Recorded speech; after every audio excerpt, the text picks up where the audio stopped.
बच्चे last video में हमने आपके 2.4 एक्सरसाइज की फर्स्ट 5 सम्स किए थे, ठीक है। अब हम करेंगे आपके 6 to 10 sums. See, there is a narrow rectangular plot reserved for school Mohali village.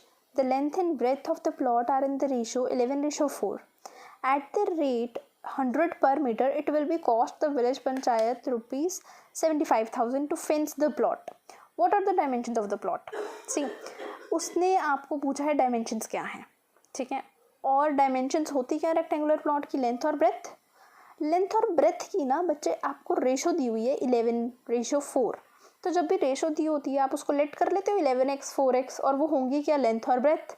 तो आपने सबसे पहले वही काम करना है, let the length of rectangular plot भी 11x एंड ब्रेथ भी 4x, ठीक है।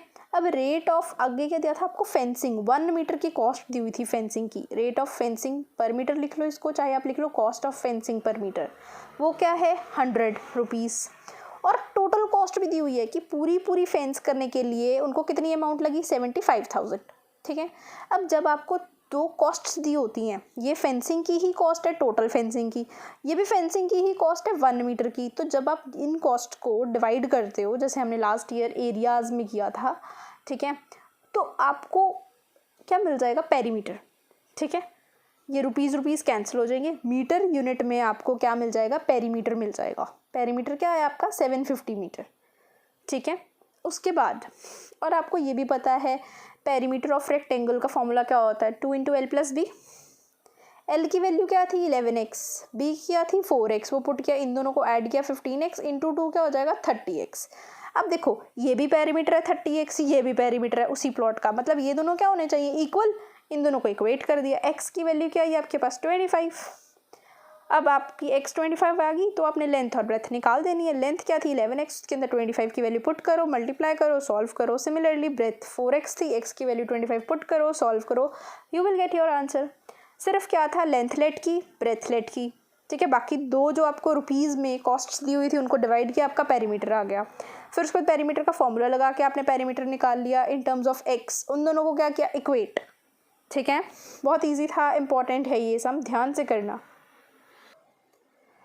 ये आपका बच्चा 7th क्वेश्चन है। Hasan buys 2 kinds of cloth material for school uniform. Shirt material that costs him ₹50 per meter. देखो हसन जो है वो क्लॉथ मटेरियल ले रहा है स्कूल यूनिफॉर्म के लिए। अब जो स्कूल यूनिफॉर्म है, एक तो ट्राउज़र होती है, एक शर्ट मटेरियल, 2 होती है, वो 2 तरह के ही ले रहा है। 1 मीटर की कॉस्ट कितनी है? 50 रुपीज़। और ट्राउज़र की कॉस्ट कितनी है? 90 रुपीज़ 1 मीटर की, ठीक है। और हर 3 मीटर शर्ट के लिए वो 2 मीटर की ट्राउज़र ले रहा है, okay. He sells the material at 12% and 10% profit respectively. अब वो प्रॉफिट पे इनको सेल भी कर रहा है। जो शर्ट है उसका प्रॉफिट 12% है, और जो आपकी ट्राउज़र है उसका प्रॉफिट कितना है? 10%, और टोटल सेल दी है आपको। आपने ट्राउज़र का मटीरियल कैलकुलेट करना है, ठीक है। सी, पहली बात ये आपका कंपेयरिंग क्वांटिटीज़ से है, ठीक है, ये क्वेश्चन। तो इसको थोड़ा सा आप ध्यान से करना, okay. Let 2x metre of trouser shirt material and 3x metre of shirt material be bought, ठीक है।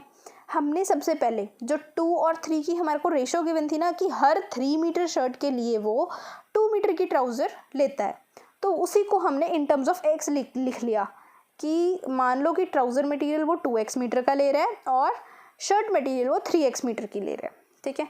और सेलिंग प्राइस 1 मीटर का क्या था? 50 था ना। देखो कॉस्ट जो उसको पड़ रही थी, ये था कॉस्ट प्राइस 1 मीटर का, सीपी था ये हमारा। अब सीपी से अगर हमने एसपी में जाना है तो उसके अंदर प्रॉफिट ऐड कर देते थे इन्होंने, मैंने आपको यहाँ पे डायरेक्ट करके दिखाया। ये था आपका सीपी कॉस्ट प्राइस, और ये है आपका प्रॉफिट, ठीक है। 50 × 12 जो % था आपका, उसको 12/100 कर दिया, और इन दोनों को ऐड करोगे, मतलब सीपी प्लस प्रॉफिट करोगे, तो आपको क्या मिल जाएगा? SP, that is your selling price, ठीक है। तो उसकी कॉस्ट क्या आ गई? 56। सिमिलरली सेलिंग प्राइस कितना था? 90। उसके बाद उसकी जब आपने प्रॉफिट निकालना था, देखो इसका प्रॉफिट % 10% था, तो सीपी के साथ मल्टीप्लाई 10%/100 करके कर दिया। इन दोनों को आप ऐड करोगे तो आपका आंसर कितना आ जाएगा? 99। दोनों आपके पास सेलिंग प्राइस निकल आई, ठीक है। फिर उसके बाद आपके पास टोटल अमाउंट भी दिया हुआ है। अब ये है 1 मीटर की सेलिंग प्राइस, ये भी क्या है 1 मीटर की सेलिंग प्राइस। हमने मीटर कितने इसके 2x मीटर है ट्राउज़र के, 3x मीटर कितने हैं शर्ट के, तो 3x शर्ट का था, 3x से आप शर्ट के मटेरियल को मल्टीप्लाई कर दोगे, 3x into 56 plus 2x into 99, total selling price आ गया। और टोटल ही सेलिंग प्राइस आपको यहाँ पे भी गिवन था, आप पूरा प्रॉपर कैलकुलेट करके x आंसर निकाल दोगे, वो आएगा आपका 100। अब पूछा उसने ट्राउज़र मटेरियल था, ट्राउज़र कितना था 2x, मतलब 2 इंटू 100 इज 200 मीटर। ठीक है, ध्यान से करना, सबसे पहले तो जो आपको 2 मीटर 3 मीटर दिया उसके साथ x लगा के आपने क्लॉथ का बताना है, फिर उसके बाद आपने टोटल सेलिंग प्राइस निकालनी है CP प्लस प्रॉफिट करके। फिर ये तो बहुत इजी हो गया, आपके पास टोटल सेलिंग प्राइस आ गई। फिर उसके बाद आपने इनको, ये 1 मीटर की थी तो हमारे को कितनी चाहिए 2x और 3x की, उनको इनसे कॉरस्पॉन्डिंगली मल्टीप्लाई, ध्यान से करना, शर्ट वाले को शर्ट वाले से मल्टीप्लाई करना है, तो 3x इंटू 56 हुआ, ये रहा, प्लस फिर ट्राउज़र वाले को ट्राउज़र वाले से मल्टीप्लाई करके ऐड कर देना है। ओके, इस चीज़ का ध्यान रखना, बाकी तो ईजी है। नेक्स्ट देखो बच्चा, half of a herd of deer are grazing in the field and 3/4 of the remaining are playing nearby. The rest 9 are drinking water from the pond. Find the number of deer in the herd. See, वो कहता कि dears का एक heard है, heard of dear. Heard क्या होता है, जैसे बंच ऑफ कीज होता है कलेक्टिव नाउन आपका, वैसे ही हर्ड होता है झुंड, डियर्स के झुंड को आप क्या बोलते हैं हर्ड।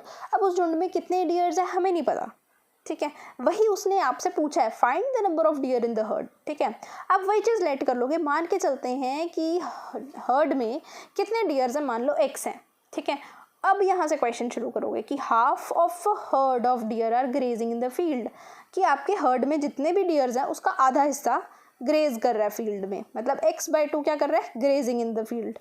3/4 ऑफ द रिमेनिंग, कितने बचे, इन दोनों को माइनस कर दोगे, अगर x टोटल थे, x-2 x/2 जो ग्रेज कर रहे हैं, बचे कितने, इन दोनों को माइनस कर दिया, वो भी क्या आएगा x/2, उसका 3/4 क्या कर रहा है, प्लेइंग कर रहा है। ठीक है, 3/4 तो उसको सॉल्व करके 3x/8, और रेस्ट 9 जो है, 9 डियर्स क्या कर रहे हैं, पॉन्ड में से पानी पी रहे हैं, 9 deers are drinking water. According to the question, आप जब इन सबको ऐड करोगे x/2 3x/8 9, ये सारे टोटल डियर्स है ना हमारे, और टोटल डियर्स थे कितने हर्ड में x, बस उनको इक्वेट करके सॉल्व कर देना। ठीक है, तो आपके पास आंसर आ जाएगा x 72, मतलब उस झुंड में कितने डियर्स हैं 72। ओके, इजी क्वेश्चन है, हल्का सा बस थोड़ा सा ध्यान देने की ज़रूरत है कि ये है क्या एक्चुअली में, समझने की नीड है। इंग्लिश को हिंदी में कन्वर्ट करोगे इजीली समझ आ जाएगा। ध्यान से, स्टेटमेंट के हर वर्ड का कोई ना कोई मीनिंग होता है, हर वर्ड आपकी स्टेटमेंट का कहीं ना कहीं पे यूज़ होगा ही होगा। ठीक है, इस चीज़ को ध्यान में रखना। सी, अब 9th क्वेश्चन देखो आप अपना, a grand father is 10 times older than his grand daughter, he is also 54 years older than her, find the present ages. बहुत ईजी क्वेश्चन है, बहुत सिंपल। देखो, ग्रैंड फादर की एज किसके ऊपर डिपेंड कर रही है, ग्रैंड डॉटर पे, तो अब पहले ग्रैंड डॉटर की मान लो कि उसकी x है, तो दादू उससे क्या है 10 टाइम्स, मतलब दादू की एज क्या हो जाएगी ग्रैंड फादर की 10x। ठीक है, ग्रैंड फादर की एज होगी 10x। अब दादू की आपको एक और एज भी गिवन है, he is also 54 years older than her. जब भी टाइम्स आता है तब आप 10 इंटू एक्स करते हो, जब ओल्डर आता है तब आप ऐड करते हो। ठीक है, मतलब हर एज में आप 54 को क्या कर दोगे, ऐड, x + 54 भी क्या बन गई है, ग्रैंडफादर की एज। ठीक है, 10x भी ग्रैंडफादर की एज थी, x + 54 भी ग्रैंडफादर की एज है, तो दोनों क्या होने चाहिए, इक्वल, अलग अलग थोड़ी होंगे ग्रैंडफादर की एज, तो दोनों को इक्वेट कर दिया, x उधर गया माइनस होके 9x = 54, x आ गया आपका 6 कटिंग करके, तो ग्रैंडफादर की एज 10x, 10 × 6 = 60, ग्रैंड डॉटर की एज 6 ईयर्स। ठीक है, बहुत ईजी क्वेश्चन है। लास्ट क्वेश्चन है बच्चा, ध्यान से देखना इसको भी, ये भी बहुत इजी है, सिंपल है। एज वाले क्वेश्चन तो बहुत इजी हैं, जो आपके डिजिट्स वाले क्वेश्चन है ना, 3rd 4th वाले, वो इंपॉर्टेंट है, वो बहुत आएंगे। और एक डियर वाला क्वेश्चन है, प्रॉफिट वाला क्वेश्चन है, ये 3-4 क्वेश्चन है जो रिपीटेडली आते हैं, स्पेशली आपके एग्जाम्स में तो आएंगे, बार बार आएंगे। उनको एक ही बारी करके मत सोचना कि आपको आ गए हैं। ठीक है, सी लास्ट क्वेश्चन है, ध्यान से देखना। ठीक है, Aman's age is 3 times his son's age. देखो, अमन की एज उसके सन पे डिपेंड कर रही है, तो आप उसके सन की लेट कर लोगे। अगर सन की x है तो अमन की उसके 3 टाइम्स हो जाएगी, मतलब क्या हो जाएगी 3x। 10 years ago, जब भी ago वर्ड होता है मतलब पीछे जाना है, मतलब आपने माइनस करना है, ठीक है। He has 5 times his son's age. देखो 10 साल पहले उसकी एज उसके बच्चे से 5 टाइम्स थी। बच्चे की एज कितनी है 10 साल पहले? x में से 10 माइनस कर दोगे, x माइनस 10, ठीक है।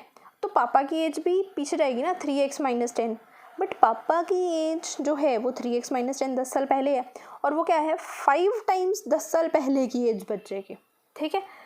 इसको ध्यान से सुनना, 10 ईयर्स अगो जाना है, दोनों में ही आप क्या कर दोगे माइनस, इसमें भी और सन की एज में भी और फादर की एज में भी। x माइनस 10 3x माइनस 10, जो फादर की एज होगी 3x माइनस 10 वो 10 साल पहले जो बच्चे की एज थी उसका 5 टाइम्स कर दिया। ओके, बस ये एक ट्रिक थी जो यूज़ होनी थी इसके अंदर। उसके बाद तो सिंपल सॉल्व करके x की वैल्यू आई 20, x is equal to 20 years, Aman age क्या आई 3x, 3 इंटू 20 इज 60 ईयर्स, ठीक है। आई होप आपको एक्सरसाइज सारी समझ आई होगी। इसको 2-3 बारी लिख के करना, एक बारी में नहीं आएगा, ठीक है। Thank you.